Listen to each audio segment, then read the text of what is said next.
মতিউরের স্ত্রী লাকিও বিপুল সম্পদের মালিক, রয়েছে কানাডায় বিলাসবহুল বাড়ি। এই লাকি হচ্ছে মতিউর অর্থাৎ কাস্টমস কর্মকর্তার প্রথম স্ত্রী। দ্বিতীয় স্ত্রী শাম্মী আক্তার, সেটি নিশ্চয়ই জেনেছেন, এবং তার ছেলে ইফাত যেই ছাগল কাণ্ডে ফেসে গেছে রীতিমতো, এবং তারপরেই বের হয়েছে মতিউরের কত সম্পদ, এবং তার দুই স্ত্রীর কোনো স্ত্রী পিছিয়ে নেই, রীতিমতো কম্পিটিশন করেই তারা এগিয়েছে সম্পত্তির দিক থেকে। এবং এর উৎস যে মতিউর রহমান, এ ব্যাপারে আর কোনো দ্বিধাদ্বন্দ্ব নেই, তেমনটাই খবর গণমাধ্যমে। এনবিআর সদস্য মতিউর রহমানের সঙ্গে পাল্লা দিয়ে অবৈধ সম্পদ অর্জন করেছেন মতিউরের প্রথম স্ত্রী, রায়পুরা উপজেলা পরিষদের চেয়ারম্যান লাইলা কানিজ লাকি। দেশে বিদেশে নামে রিসোর্ট সহ সম্পদের পাহাড় গড়ে তুলেছেন তিনি। নামে বেনামে রয়েছে অঢেল সম্পদ, কানাডায়ও রয়েছে বিলাসবহুল বাড়ি। সাবেক আইজিপি বেনজির আহমেদ, সাবেক ডিএমপি কমিশনার আসাদুজ্জামান মিয়া, পুলিশের ডিআইজি শিমুলের পর পুলিশের আরেক ডিআইজি জামিল হাসান একের পর এক পুলিশের দুর্দণ্ড প্রতাপশালী কর্মকর্তাদের আমলনামা আমাদের সামনে আসতে শুরু করেছে। আসসালামু আলাইকুম প্রিয় দর্শক, ফাইনালি চলে আসলাম আপডেট ও গুরুত্বপূর্ণ কিছু নিউজ নিয়ে আপনাদের মাঝে। প্রিয় দর্শক, অবশ্যই ভিডিওটি শেষ অবধি দেখবেন। দর্শক, আপনাদের কাছে ছোট্ট একটি অনুরোধ, দেশ এবং দেশের বাইরে হলে কমেন্ট বক্সে লিখে জানিয়ে দেবেন, আর চ্যানেলে নতুন হলে সাবস্ক্রাইব করে পাশে থাকা বেল বাটনটি অবশ্যই অল করে দেবেন, কারণ পরবর্তী আপডেট নিউজ সবার আগে পাওয়ার জন্য প্রিয় দর্শক আর অবশ্যই একটি লাইক। মতিউরের স্ত্রী লাকিও বিপুল সম্পদের মালিক, রয়েছে কানাডায় বিলাসবহুল বাড়ি। এই লাকি হচ্ছে মতিউর অর্থাৎ কাস্টমস কর্মকর্তার প্রথম স্ত্রী। দ্বিতীয় স্ত্রী শাম্মী আক্তার, সেটি নিশ্চয়ই জেনেছেন, এবং তার ছেলে ইফাত যেই ছাগল কাণ্ডে ফেসে গেছে রীতিমতো, এবং তারপরেই বের হয়েছে মতিউরের কত সম্পদ, এবং তার দুই স্ত্রীর কোনো স্ত্রী পিছিয়ে নেই, রীতিমতো কম্পিটিশন করেই তারা এগিয়েছে সম্পত্তির দিক থেকে। এবং এর উৎস যে মতিউর রহমান, এ ব্যাপারে আর কোনো দ্বিধাদ্বন্দ্ব নেই, তেমনটাই খবর গণমাধ্যমে। এনবিআর সদস্য মতিউর রহমানের সঙ্গে পাল্লা দিয়ে অবৈধ সম্পদ অর্জন করেছেন মতিউরের প্রথম স্ত্রী, রায়পুরা উপজেলা পরিষদের চেয়ারম্যান লাইলা কানিজ লাকি। দেশে বিদেশে নামে রিসোর্ট সহ সম্পদের পাহাড় গড়ে তুলেছেন তিনি। নামে বেনামে রয়েছে অঢেল সম্পদ, কানাডায়ও রয়েছে বিলাসবহুল বাড়ি। আশ্চর্য ব্যাপার, দুজনই দেখেন, সেই শাম্মী আক্তার, তিনি হচ্ছেন জেলা মহিলা আওয়ামী লীগের সেক্রেটারি, আবার প্রথম স্ত্রী লাইলা কানিজ লাকি, তিনি আবার জেলা পরিষদের চেয়ারম্যান। দুইজনই ক্ষমতাসীন আওয়ামী লীগের খুব শক্ত অবস্থানে আছে একেবারে নেতৃত্ব পর্যায়ে। এবং আর মতিউর রহমান তো সেফ, তার দুই স্ত্রী তাকে রাজনৈতিকভাবে একটা ভ্যানগার্ড দিয়ে রেখেছে আর কি।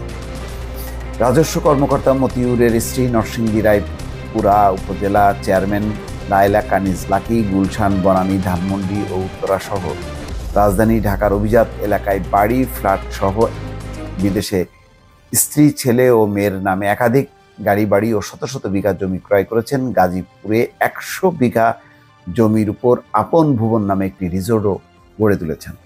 এনবিআর সদস্য মতিউর রহমানের প্রথম স্ত্রী, নরসিংদী রায়পুরা উপজেলা পরিষদের চেয়ারম্যান লাইলা কানিজ লাকি।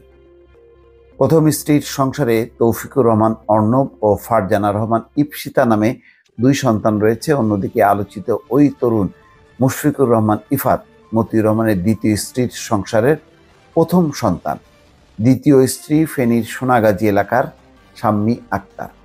লাইলা কানিজ লাকি ছিলেন রাজধানীর তিতুমির সরকারি কলেজের বাংলা বিভাগের সহযোগী অধ্যাপক। শিক্ষকতার পাশাপাশি রায়পুরা উপজেলা মরজালে নিজ এলাকায় প্রায় 1.5 একর জমিতে ওয়ান্ডার পার্ক ও ইকো রিসোর্ট নামে একটি বিনোদন কেন্দ্র গড়ে তোলেন। সেখানে 2018 সালে একদিন তার সঙ্গে পরিচয় হয় স্থানীয় সংসদ সদস্য রাজিউদ্দিন আহমেদ রাজুর। 2023 সালে উপজেলা চেয়ারম্যান সাদিকুর রহমান মারা গেলে স্বেচ্ছায় চাকরি ছেড়ে উপনির্বাচনে প্রার্থী হন এবং সংসদ সদস্যের প্রভাবে বিনা প্রতিদ্বন্দ্বিতায় চেয়ারম্যান হন লাইলা কানিজ। জেলা আওয়ামী লীগের বর্তমান কমিটির তিনি দুর্যোগ ত্রাণ ও সমাজ কল্যাণ বিষয়ক সম্পাদক। লাইলা কানিজের নির্বাচনী হলফনামা থেকে জানা গেছে তার বাৎসরিক আয় বাড়ি, অ্যাপার্টমেন্ট, দোকান ও অন্যান্য বাড়ি ভাড়া থেকে 9,90,000, কৃষি খাত থেকে 18 লাখ, শেয়ার, সঞ্চয়পত্র, ব্যাংক আমানতের লভ্যাংশ থেকে 3,82,000 500, উপজেলা চেয়ারম্যানের সম্মানী বাবদ 1,63,875 টাকা, এরকম তার নির্বাচনী হলফনামা আছে। এছাড়াও ডাক্তার মতিউর রহমানের বাড়ি বরিশালের মুলাদিতে 1500 বিঘা জমি রয়েছে। মোট কথা বিপুল সম্পদের মালিক। তার মানে এর বিস্তারিত বিবরণ যথারীতি মানে এটি আসলে শেষ করা যাবে না।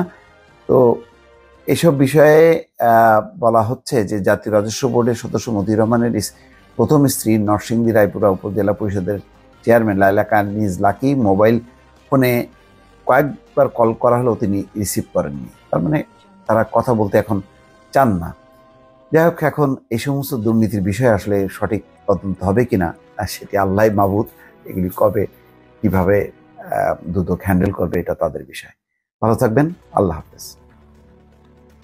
আগামীকাল রোববার বেনজির আহমেদের হাজির হবার কথা দুদকে, কিন্তু তিনি দুদকে হাজির হবেন কিনা সেটি বেনজির আহমেদের আইনজীবী অথবা দুদক কেউ কিন্তু নিশ্চিত না। আসলে এটা মোটামুটি আগেই বোঝা হয়ে গেছিল, যখন নাকি হঠাৎ করেই বেনজির আহমেদ সপরিবারে 4 মে দেশ ত্যাগ করে, তখনই ধারণা করা হয়েছিল যে তিনি ফিরবেন না। তাহলে কেন সময় নেওয়া হয়েছিল? এর আগে ডেট কেন ফেল করলো? হয়তো একটু তিনি তার বাইরের অবস্থানটা আর একটু পাকাপোক্ত করা, যে কোথায় তিনি ঘাঁটি গাড়বেন বা অবস্থান নেবেন সেটি হয়তো নিশ্চিত করার জন্য জাস্ট দুদককে একটু সময় ক্ষেপণ করা হলো। এছাড়া অন্য কিছু হতে পারে না। আবার কেউ কেউ শঙ্কা প্রকাশ করেন যে তিনি আসলে দেশেই আছেন, হঠাৎ করেই তিনি হাজির হবেন, এমন কথাও কেউ কেউ বলেন। কিন্তু একাধিক সূত্র নিশ্চিত করেছে, গণমাধ্যমের সূত্রগুলো, যে তিনি আসলে দেশে নেই। কেউ বলছেন দুবাই, কেউ বলছেন তুরস্কে, কেউ বলছেন পর্তুগালে, কেউ বলছেন ভিন্ন কোনো দেশে। যাক, বিভিন্ন দেশে ওনার গোল্ডেন ভিসা আছে, সেগুলির কোনো ঘাটতি নেই। প্রচুর দেশের তার আগে থেকেই সব ব্যবস্থা করা আছে। তো এই হলো অবস্থা, সমকালের খবর। পুলিশের সাবেক মহাপরিদর্শক বেনজির আহমেদকে রোববার সকাল 10টায় জিজ্ঞাসাবাদের জন্য আবারও ডেকেছে দুদক। তবে তিনি রোববার ঢাকার সেগুনবাগিচায় দুদকের প্রধান কার্যালয়ে হাজির হবেন কিনা এটি নিশ্চিত হওয়া যায়নি। জানা গেছে বেনজির আহমেদ গত 4 মে সপরিবারে দেশ ত্যাগ করেছেন। এর আগে তাকে গত 6 জুন জিজ্ঞাসাবাদের জন্য ডাকা হয়েছিল। বিদেশে অবস্থান করায় তিনি ওই দিন দুদকে হাজির হননি। পরে তিনি সময় চেয়ে আবেদন করলে তাকে 16 দিনের সময় দিয়ে রোববার ডাকা হয়েছে। কেন 16 দিনের সময় দেওয়া হলো সেটাও পরিষ্কার না। এদিকে দুদকের জিজ্ঞাসাবাদে হাজির হতে তিনি বিদেশ থেকে দেশে পৌঁছেছেন কিনা তা শনিবার পর্যন্ত নিশ্চিত হওয়া যায়নি। এ ব্যাপারে জানার জন্য বেনজিরের আইনজীবী শাহ মঞ্জুরুল হক ও ব্যারিস্টার ইমতিয়াজ ফারুকের মোবাইলে কল করা হলে তাদের সঙ্গে কথা বলাও সম্ভব হয়নি। এর মধ্যে শাহ মঞ্জুরুল হকের ফোন বন্ধ পাওয়া যায়, আর ইমতিয়াজ ফারুকের নম্বরে কল করা গেলেও তিনি রিসিভ করেননি। অপরদিকে বেনজিরের স্ত্রী জিশান মির্জা 2 মে ফারহিন রিশতা বিনতে বেনজির ও তাসিন রাইসা বিনতে বেনজিরকে জিজ্ঞাসাবাদের জন্য আগামী সোমবার ডাকা হয়েছে। তারাও বেনজিরের সঙ্গে গত 4 মে দেশ ত্যাগ করেন। জিজ্ঞাসাবাদে অংশ নিতে তারা দেশে এসেছেন কিনা এটাও নিশ্চিত হওয়া যায়নি। বেনজিরের পরিবারের এই 3 সদস্যকে এর আগে 9 জুন জিজ্ঞাসাবাদের জন্য ডাকা হয়েছিল। বিদেশে থাকায় তারাও নির্ধারিত তারিখে হাজির হতে পারেন। পরে তারা সময় চেয়ে আবেদন জানালে তাদেরকে 14 দিনের সময় দিয়ে সোমবার ডাকা হয়। সূত্র বলছে, দুদক বেনজির ও তার পরিবারের সদস্যদের বিরুদ্ধে দুর্নীতির অভিযোগ অনুসন্ধান শুরু করে গত 22 এপ্রিল। অবৈধ সম্পদ অর্জনের অভিযোগে বেনজির আহমেদ ও তার পরিবারের সদস্যদের জিজ্ঞাসাবাদের জন্য দুদকের তলবি নোটিশ পাঠানো হয় 28 মে। এর আগে গত 4 মে তিনি সপরিবারে দেশ ত্যাগ করেন।